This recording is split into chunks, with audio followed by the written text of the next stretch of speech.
ಅಡ್ಡ ಮತದಾನದ ನಂತರ ನಡೆದ ಶಾಸಕರ ಸಭೆಯಲ್ಲಿ ಕುಮಾರಸ್ವಾಮಿ ಅವರು ಭಾವನಾತ್ಮಕವಾಗಿ ಮಾತನಾಡಿದರು.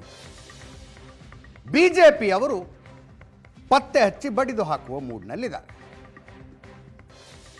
ಅನೇಕ ಹಿರಿಯ ನಾಯಕರುಗಳು ಮಾತಾಡಿದ್ದಾರೆ.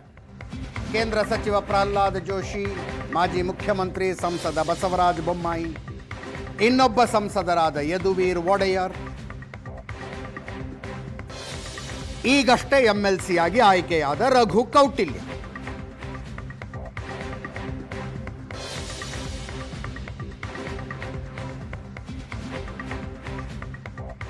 ಮತದಾನದ ಬಗ್ಗೆ ನಮ್ಮ ರಾಜ್ಯದ ಅಧ್ಯಕ್ಷರು ಹೇಳಿದ್ದಾರೆ. ಅದು ಬಹಳ ದುರ್ದೈವ ಸಂಗತಿ. ನಮ್ಮ ಕೇಂದ್ರೀಯ ಪಾರ್ಟಿನೂ ಸಹಿತ ಇದನ್ನು ಅತ್ಯಂತ ಗಂಭೀರವಾಗಿ ಪರಿಗಣಿಸಿದೆ. ಸಿಟಿ ರವಿ ಅವರ ನೇತೃತ್ವದಲ್ಲಿ ಅದರೊಳಗೆ ಮಹೇಶ್ ತೆಂಗಿನಕಾಯಿ ಅವರು ಇದ್ದಾರೆ, ಒಂದು ಕಮಿಟಿನೂ ರಚನೆ ಮಾಡಿದ್ದಾರೆ. ಯಾರು ಮಾಡಿದ್ದಾರೆ ಅವರು ಸೀಕ್ರೆಟ್ ಆಗಿ ನಾವು ಮಾಡೀವಿ ಅಂತ ಅಂದ್ಕೊಂಡಿದ್ದಾರೆ, ದುಡ್ಡು ಕಾಸಿನ ಆಸೆಗಾಗಿ. ಆದರೆ ಯಾವುದೂ ಸೀಕ್ರೆಟ್ ಉಳಿದಿಲ್ಲ. ಇದು ವ್ಯವಸ್ಥೆನ ಹಂಗದ, ಯಾವುದೂ ಸೀಕ್ರೆಟ್ ಉಳಿದಿಲ್ಲ. ಭಾಳ ಆದ್ರೆ 1 ತಿಂಗಳು ಇರ್ಬೋದು, 2 ತಿಂಗಳು ಇರ್ಬೋದು. ಇದನ್ನು ಪಾರ್ಟಿ ಭಾಳ ಗಂಭೀರವಾಗಿ ತೆಗೆದುಕೊಂಡದ ಮತ್ತು ಇದಕ್ಕೆ ಸೂಕ್ತ ಕ್ರಮವನ್ನು ನಾವು ತೆಗೆದುಕೊಳ್ತೇವೆ. ವಿಜೇಂದ್ರ ಅವರು ಬರ್ತಾ ಇದ್ದಾರೆ. ಅವರು ನನಗೂ ಫೋನ್ ಮಾಡಿ ಅವರು ಮತ್ತು ಅಶೋಕ್ ಅವರು ಇಬ್ಬರು ಹೇಳಿದ್ದಾರೆ, 22ನೇ ತಾರೀಕು ನಾವು ಬರ್ತಾ ಇದ್ದೀವಿ, ಅಲ್ಲಿ ರಾಷ್ಟ್ರೀಯ ಅಧ್ಯಕ್ಷರು ಸಮಯ ಕೊಟ್ಟಿದ್ದಾರೆ ಅಂತ ಹೇಳಿದ್ದಾರೆ. ಅಡ್ಡ ಮತದಾನ ಆಗಬಾರ್ದಾಗಿತ್ತು. ಇದೊಂದು ಅತ್ಯಂತ ನಮಗೆ ಆಘಾತಕಾರಿ ಮತ್ತು ದುರ್ದೈವದ ಒಂದು ಸಂಗತಿ.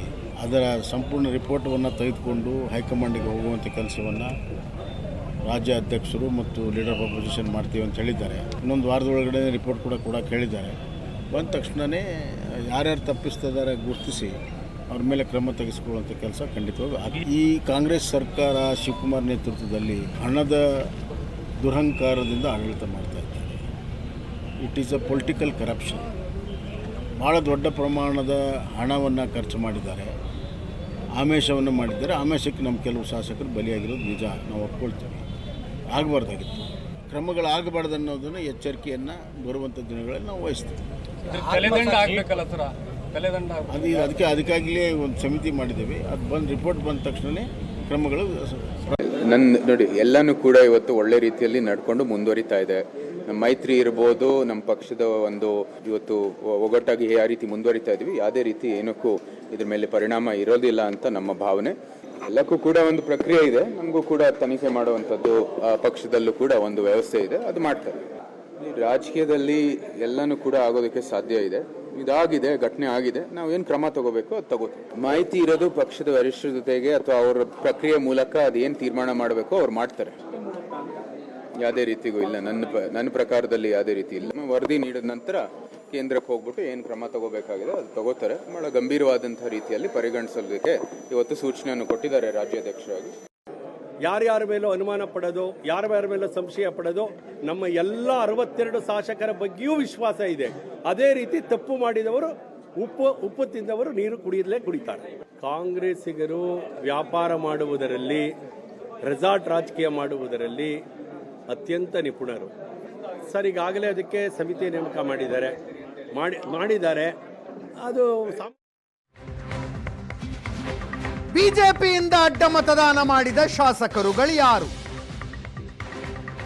ಸೋಷಿಯಲ್ ಮೀಡಿಯಾದಲ್ಲಿ, ಕೆಲವು ಮುಖ್ಯವಾಹಿನಿಯ ಮಾಧ್ಯಮಗಳಲ್ಲಿ ಅನೇಕ ಹೆಸರುಗಳು ಓಡಾಡ್ತಾ ಇದ್ದಾವೆ.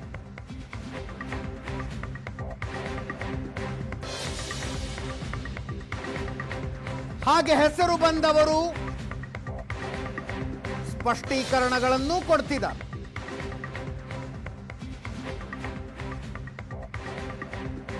ಚಂದ್ರು ಲಮಾಣಿ ಸ್ಪಷ್ಟೀಕರಣ ಕೊಟ್ಟವರ ಪೈಕಿ ಒಬ್ಬರು.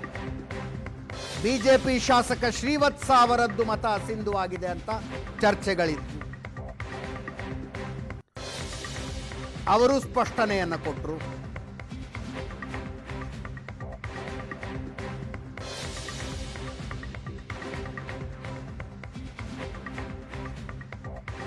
HK ಸುರೇಶ್ ಧರ್ಮಸ್ಥಳದ ಮಂಜುನಾಥನ ಮೇಲೆ ಆಣೆ ಅಂದ್ರು.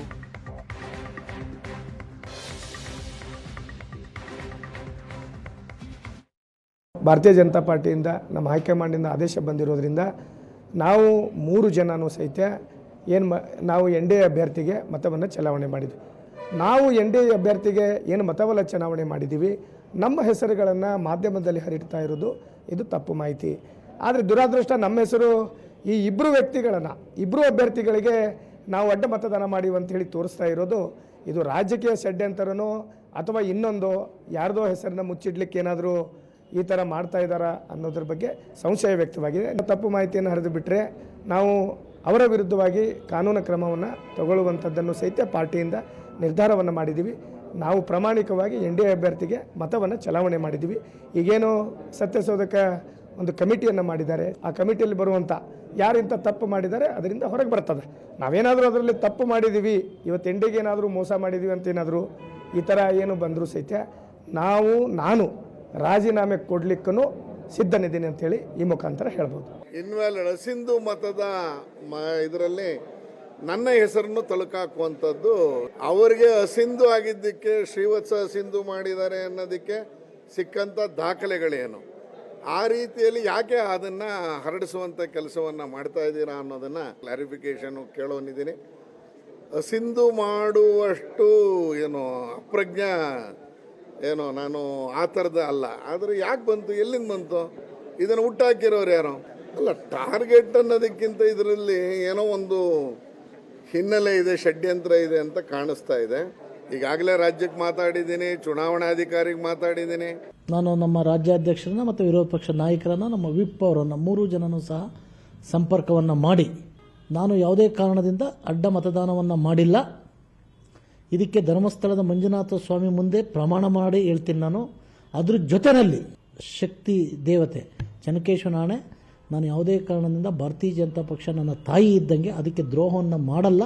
ಈ ರೀತಿ ಬಂದಿದೆ, ಇದಕ್ಕೆ ತಾವು ಸ್ಪಷ್ಟತೆಯನ್ನು ಕೊಡಬೇಕಾಗುತ್ತೆ ಮೀಡಿಯಾಗಳಿಗೆ ಅಂತಕ್ಕಂಥ ಮಾಹಿತಿಯನ್ನು ಮಾನ್ಯ ರಾಜ್ಯಾಧ್ಯಕ್ಷರಿಗೆ, ನಮ್ಮ ವಿರೋಧ ಪಕ್ಷ ನಾಯಕರ ಗಮನಕ್ಕೆ ತಂದಿದ್ದೇನೆ.